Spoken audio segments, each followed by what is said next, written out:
দেওঘর কলকাতা থেকে মাত্র 350 কিলোমিটার দূরে অবস্থিত দ্বাদশ জ্যোতির্লিঙ্গের অন্যতম বাবা বৈদ্যনাথ ধাম। সেই সঙ্গে রয়েছে 51 সতীপীঠের অন্তর্গত জয়দুর্গা মন্দির, বাসুকীনাথ ধাম।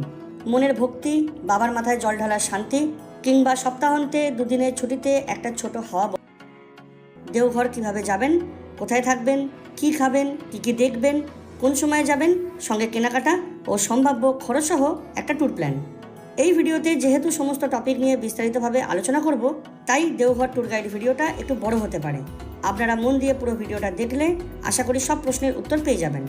এছাড়াও ভিডিওতে আলোচনা করা প্রত্যেকটা টপিকের টাইম স্ট্যাম্প আমি নিচের ডেসক্রিপশন বক্সে দিয়ে রাখলাম, চাইলে স্পেসিফিক টপিকটাও দেখে নিতে পারেন।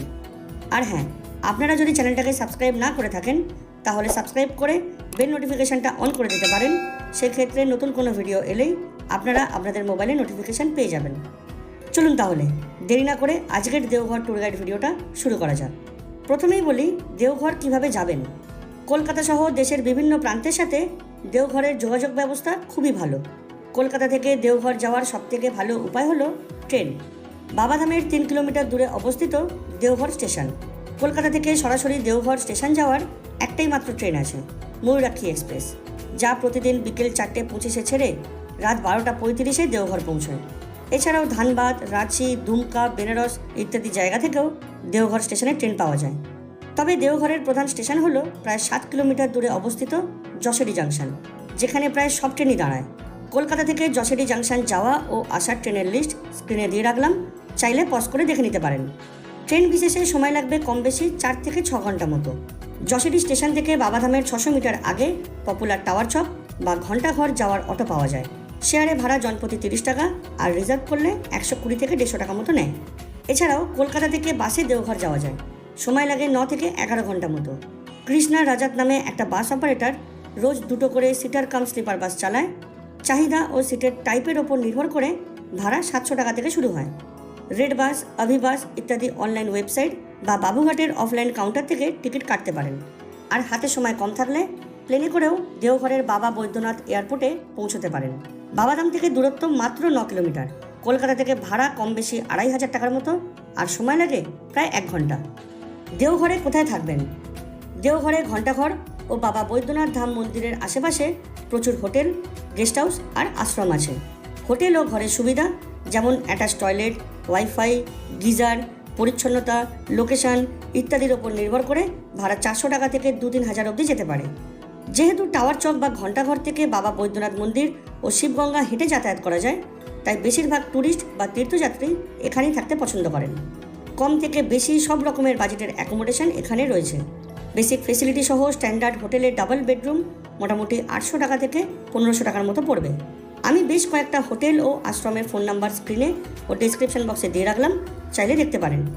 এখানে বলে রাখা ভালো, শিবগঙ্গার কাছের হোটেল তুলনামূলক বেসিক এবং দামও একটু কম। এছাড়াও দেওঘরের স্বল্প মূল্যে অন্যতম ভালো থাকার জায়গা হলো ভারত সেবাশ্রম সংঘ। কলকাতার বালিগঞ্জ অফিস থেকে ঘর বুক করা যায়। দেওঘরে কি খাবেন? দেওঘরে ভাত ডাল থেকে কচুরি, সবজি, রুটি তরকারি, চাইনিজ, সাউথ ইন্ডিয়ান সব রকমের খাবার পাওয়া যায়, আর দামও ঠিকঠাক। তবে মন্দির থেকে ঘণ্টাঘর অবধি সব দোকানই কিন্তু ভেজ। আমি কার্তিক হোটেলের নিচেই হোটেল মধুবন থেকে মহারাজা থালি খেয়েছিলাম, খাবারের স্বাদ দারুণ। এছাড়াও এখানকার জিলিপি, মিষ্টি ইত্যাদিও খেয়ে দেখতে পারেন। আর ননভেজ খাওয়ার ইচ্ছা থাকলে 5 মিনিট দূরে বজরঙ্গি চকের আশেপাশে পাওয়া যায়, যদিও আমি ব্যক্তিগতভাবে খাইনি। দেওঘরে কী দেখবেন? দেওঘর মূলত তীর্থক্ষেত্র। এখানে অনেক মন্দির যেমন বাবা বৈদ্যনাথ ধাম, বাসুকীনাথ ধাম, জয়দুর্গা মন্দির, নলাখা মন্দির ইত্যাদির সঙ্গে রয়েছে ত্রিকুট পাহাড়, তপোবন পাহাড়ের মতো সুন্দর জায়গা। চলুন একে একে সংক্ষেপে আলোচনা করে নিই। বাবা বৈদ্যনাথ ধাম দ্বাদশ জ্যোতির্লিঙ্গের অন্যতম বাবা বৈদ্যনাথ ধাম বা বাবাধাম ঝাড়খণ্ড রাজ্যের দেওঘরে অবস্থিত। একই প্রাঙ্গণে জ্যোতির্লিঙ্গ এবং জয়দুর্গা 51 সতীপীঠ অর্থাৎ জোড়া শক্তির অবস্থান। তাছাড়াও এই মন্দির কমপ্লেক্সে আরও 20টি মন্দির রয়েছে।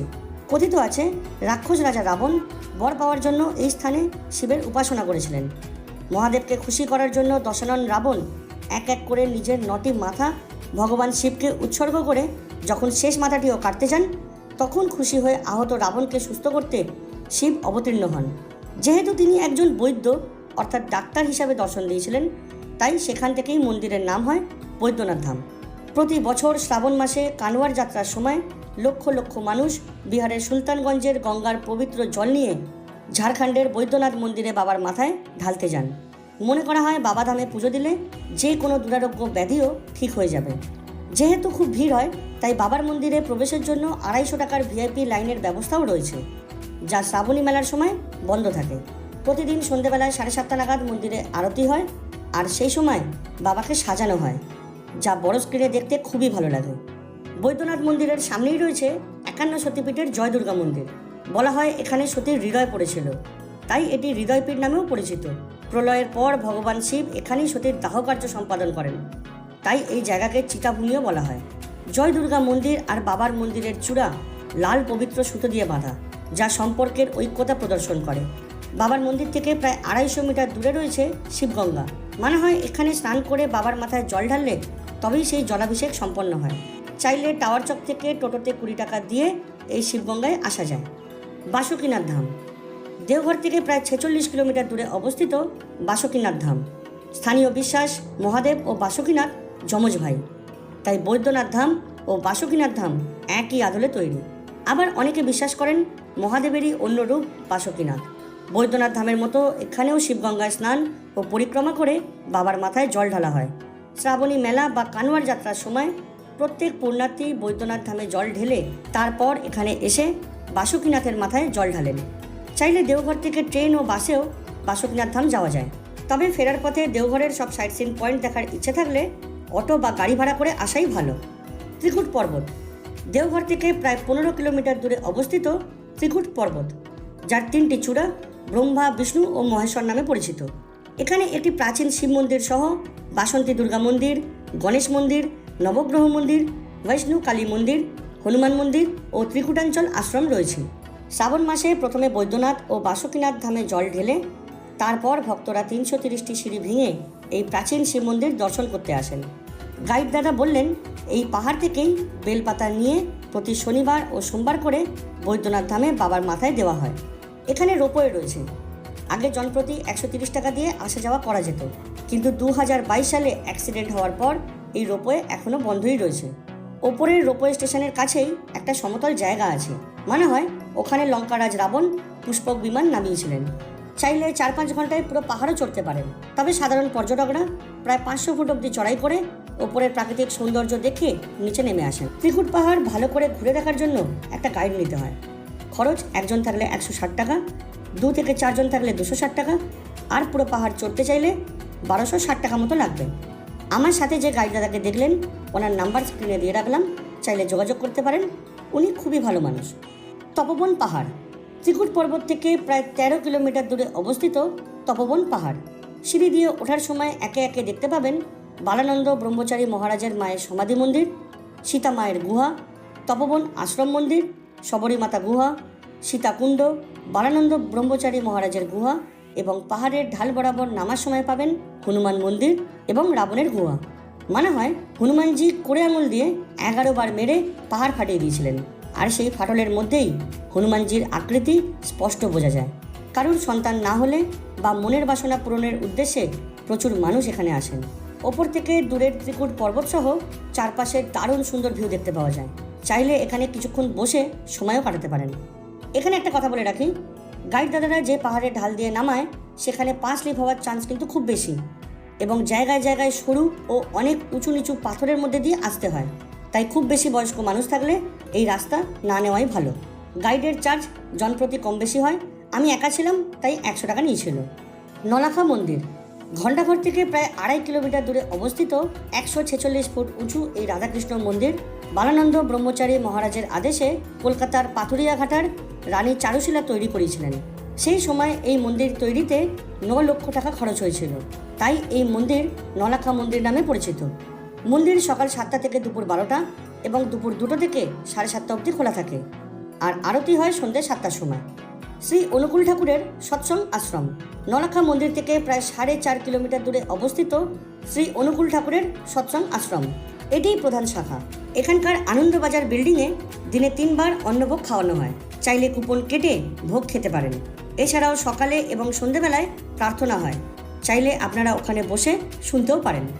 এছাড়াও দেওঘরে আরও কিছু দেখার জায়গা রয়েছে, যেমন জগৎবন্ধু আশ্রম, নবদুর্গা মন্দির, নন্দন পাহাড় ইত্যাদি। দেওঘর কিভাবে ঘুরবেন? দেওঘর ঘোরার সবথেকে আদর্শ এবং বাজেট ফ্রেন্ডলি উপায় হলো অটো। সাইট সিনে কটা পয়েন্ট দেখাবে বা কতক্ষণ সময় লাগবে তার উপর নির্ভর করে ভাড়া 500 টাকা থেকে 1500 টাকা অবধি হতে পারে। যেমন ওপরে আলোচনা করা প্রত্যেকটা জায়গা একদিনে দেখলে ভাড়া পড়বে 1300 থেকে 1500 টাকার মধ্যে। আর দুদিনে দেখলে মানে প্রথম দিন বাসুকীনাথ ধাম, ত্রিকুট পাহাড় ও নন্দন পাহাড় দেখলে 1000 টাকা, আর দ্বিতীয় দিন তপবন, সৎসঙ্গ আশ্রম, নবদুর্গা মন্দির, জগৎবন্ধু আশ্রম, নলাখা মন্দির ইত্যাদি দেখলে 600 থেকে 800 টাকা মতো। আমি যে অটোওয়ালার সাথে ঘুরেছিলাম ওনার নাম্বার স্ক্রিনে দিয়ে রাখলাম, প্রয়োজনে যোগাযোগ করতে পারেন। আর এই পুরো সাইট সিনটাই গাড়ি ভাড়া করে ঘুরলে একদিনে 8 থেকে 9 ঘন্টায় পুরো ঘোরা সম্ভব। সেই ক্ষেত্রে ভাড়া পড়বে 2000 থেকে 2500 টাকার মতো। দেওঘর যাওয়ার সবথেকে ভালো সময় কোনটা? দেওঘরে বছরের যে কোনো সময়তেই যাওয়া যায়, তবে বেশিরভাগ পর্যটকই শীতকালে দেওঘরে যেতে বেশি পছন্দ করেন। অর্থাৎ অক্টোবর থেকে মার্চ মাস দেওঘর যাওয়ার জন্য আদর্শ। এছাড়াও শিবরাত্রি ও শ্রাবণ মাসে কানওয়ার যাত্রার সময় বাবার মাথায় জল ঢালার জন্য দেওঘরের লক্ষ লক্ষ মানুষের সমাগম হয়। আর ঘন সবুজের সমারোহ দেখার জন্য বৃষ্টির সময় বা তারপর যেতে পারেন, দারুণ লাগবে। কিছু দরকারি টিপস ও কীরকম কেনাকাটা করতে পারেন। কিছু ক্ষেত্রে গাড়ির ড্রাইভাররা কম টাকায় সাইট সিন করানোর লোভ দেখায়, কিন্তু পরে পেট্রোল ভরতে হবে কিংবা পার্কিং বা ওয়েটিং চার্জ বেশি লাগবে বলে পয়সা উসুল করে নেয়। এখানকার স্ট্যান্ডার্ড হোটেলের দাম সারা বছর একই থাকে, তাই পিক সিজনে বেশি টাকা দেওয়ার কোনো ভয় নেই। অটো বা গাড়ি রিজার্ভ করার আগে ভালো করে প্রত্যেকটা জায়গা নিয়ে কথা বলে নেবেন, না হলে পরে বেশি টাকা চাইতে পারে। বাসুকীনাথ সহ সব সাইট সিন একদিনে করতে চাইলে সকাল 8টার মধ্যে বেরোনো ভালো, না হলে শেষের দিকে তাড়াহুড়ো করতে হবে। সাধারণত সকালেই দেওঘর পৌঁছানো সব থেকে ভালো, তবে অপশান না থাকলে সন্ধ্যাবেলায় পৌঁছে সেই দিনই বাবা বৈদ্যনাথ ও মা দুর্গার দর্শন সম্পন্ন করতে পারেন। তাহলে পরের দিন পুরোটা সাইট সিনের জন্য রাখতে পারবেন। এবারে বলি কেনাকাটার ব্যাপারে। দেওঘরের প্যারা খুবই বিখ্যাত, এখানে প্রচুর দোকানও আছে, তবে প্যারা কেনার আগে ভালো করে টেস্ট করে নেওয়াটা দরকার। আমার দেওঘর ভ্রমণের অভিজ্ঞতা অনুযায়ী কলকাতা থেকে দেওঘর ভ্রমণের একটা সম্ভাব্য ট্যুর প্ল্যান স্ক্রিনে দিলাম। আপনারা আপনাদের সুবিধা মতো দিন অদল বদল করে দেওঘর ট্যুরটা প্ল্যান করতে পারেন। এছাড়াও দুজনের জন্য 1 রাত 2 দিনের একটা আনুমানিক খরচের হিসাবও এখানে দিলাম। মাথায় রাখবেন এখানে খাওয়া দাওয়ার হিসাব ধরা নেই। যদি আপনাদের দেওঘর ট্যুর গাইড ভিডিওটা ভালো লেগে থাকে তাহলে ভিডিওটা লাইক ও শেয়ার করে চ্যানেলটা সাবস্ক্রাইব ও বেল নোটিফিকেশনটা অন করে দিতে পারেন। আপনাদের যদি কোনো সাজেশন বা প্রশ্ন থাকে তাহলে অতি অবশ্যই কমেন্টে জানাবেন। আর যদি ভিডিওটা ভালো না লাগে তাহলে ডিসলাইক করতে পারেন, কোনো অসুবিধা নেই। চলুন তাহলে আজকের মতো এটুকুই, দেখা হবে পরের ভিডিওতে। বাই।